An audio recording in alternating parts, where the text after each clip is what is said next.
Facebook Developers Garage London October session. There's so much to cover. We've got what's hot on Facebook, what's new on the platforms. We've got developers discussing the graphs and the implications, privacy interests as well. Let's go see what's happening. I've been here 4, 5, 6, 7, I've lost count, quite a few times, yeah. So what are the big pluses about coming to an event like this? I think for me it's just making sure my finger's always on the pulse. The most important thing with social media is it changes every day. Like, you know, one day you get into work and this is working, the next day it's not, you know, something's changed, and making sure you're on top of it is really important when clients come to you and say, hang on, why is this not working, or why has my page changed, or something or other, you know, what's happening next? So things like this really help make sure that, you know, we know everything. And today I was talking about the Open Graph beta and a lot of the other changes that have come through in the past 3 months on the Facebook platform. The key message about the Open Graph beta is that it puts a lot of power into developers to be able to make custom actions and apply them to the Open Graph.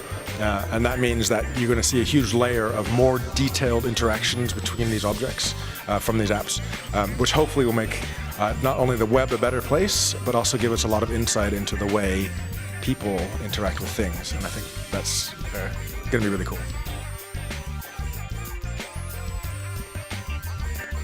And one of the things that Facebook has introduced is a new privacy policy since September the 23rd, 2011.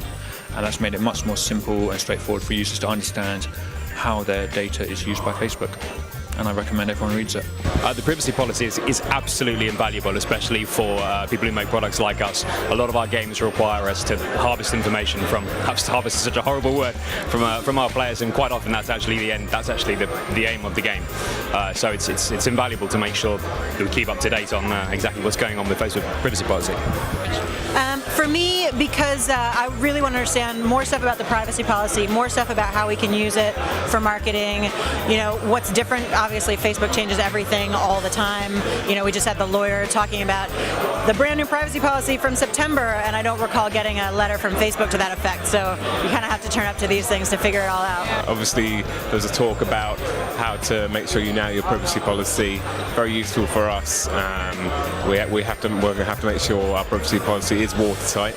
We do have one, which is good, but we still need to double check a few things around Facebook and the data we're using.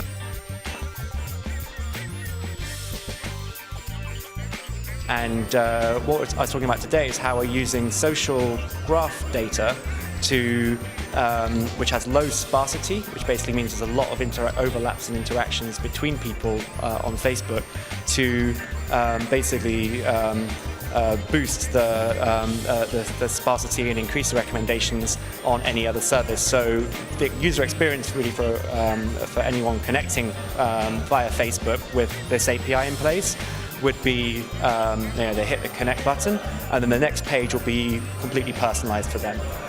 So that increases engagement. Looking at who might be interested in a particular piece of content of somebody's friends was really, really interesting. And that would be interesting if we could use that to help people share content from Horse and Hound. That'd be really cool. Would you come here again? Yeah, definitely. Yeah, it's good so far, and the free drink and food helps as well. So it's all good. Yeah. So we're wrapping up tonight. It's been an information overload. We've covered everything from the new features on the platform, graphs, privacy aspects. Essentially, Facebook is giving the developers more power to integrate with the users and get to know them better.